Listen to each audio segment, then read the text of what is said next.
वृद्धि श्राद्ध का विधान, श्राद्ध प्रकरण का उपसंहार। व्यास जी कहते हैं, अग्निहोत्र से रहित यात्रा करने वाले अथवा व्यसन से युक्त, किसी प्रकार की आपत्ति या रोग से ग्रस्त श्रद्धालु और विधि को जानने वाले द्विज को अपक्व अन्न से किया जाने वाला श्राद्ध करना चाहिए। वह उसी अपक्व अन्न से अग्नोकरण करे और उसी से पिंडदान भी करे। जो इस विधि से शांत मन होकर श्राद्ध करता है, वह सभी कल्मशों से दूर होता हुआ योगियों के नित्य पद को प्राप्त करता है। इसलिए द्विजोत्तम को सभी प्रयत्नों से श्राद्ध करना चाहिए। इससे सनातन ईश की सम्यक रूप से आराधना हो जाती है।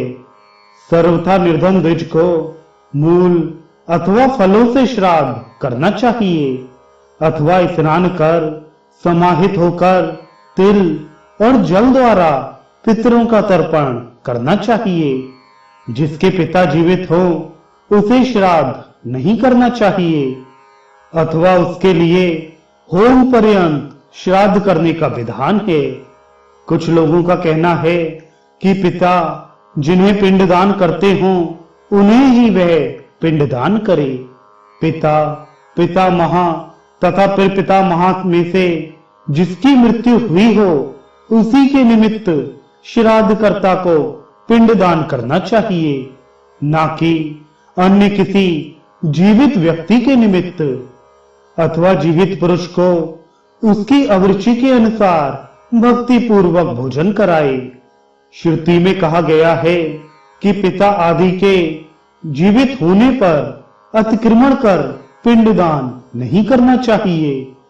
द्वयामुष्यायाणिक पुत्र बीजी एवं क्षेत्री दोनों पिताओं को पिंडदान करे। यह पुत्र संपत्ति का आधा भाग ले सकता है।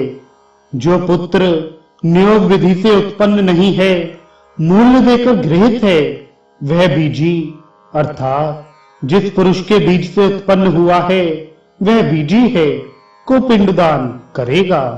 और क्षेत्राधिकारी पिता के पिंडदान का उसे अधिकार नहीं होता। नियोग से उत्पन्न पुत्र को क्रमशः क्षेत्री और बीजी को 2 पिंड देने चाहिए। एक एक पिंड देते समय क्रमशः अलग अलग दोनों का नाम कीर्तन करना चाहिए। पिता की मृत्यु तिथि में विधि पूर्वक एकोदिष्ट श्राद्ध करना चाहिए। अपना शौच समाप्त होने पर इच्छानुसार काम्य श्राद्ध किए जा सकते हैं। अभ्युदय की कामना करने वाले को पूर्वाह्न में ही आभ्युदायिक श्राद्ध करना चाहिए। देव कार्य के समान इसमें सभी कार्य करने चाहिए। तिलों का कार्य जौ से करना चाहिए। इसमें सीधे कुशों का प्रयोग करे। मोटक के रूप में द्विगुणीकृत कुशों का प्रयोग ना करे। युग्म ब्राह्मणों को भोजन कराए और नांदे मुखा पितरा प्रियंताम अर्थात नांदी मुख नामक पितर तृप्त हों, ऐसा कहना चाहिए। पहले मार्त श्राद्ध तदनंतर पितृ श्राद्ध करना चाहिए। उसके बाद माता महा आदि का श्राद्ध होता है। वृद्धि श्राद्ध में इन्हीं 3 प्रकार के श्राद्धों का वर्णन हुआ है। देव कार्य करने के अनंतर पिंडदान करना चाहिए। दाहिनी ओर से ही विश्व देव कार्य करना चाहिए। एकाग्र चित्त से सव्य होकर पूर्वाभिमुख हो पिंडदान करना चाहिए। सर्वप्रथम नांदी श्राद्ध के पूर्व भक्ति पूर्वक गणेशरों से युक्त षोडश मार्तकाओं का पूजन करना चाहिए। मनोरम स्थंडिल प्रतिमा अथवा ब्राह्मणों में पुष्प, धूप, नैवेद्य, गंध तथा अलंकारों आदि के द्वारा षोडश मार्तकाओं का पूजन करना चाहिए। मार्तगणों की पूजा कर विद्वान को चाहिए कि वह तीनों श्राद्ध करे।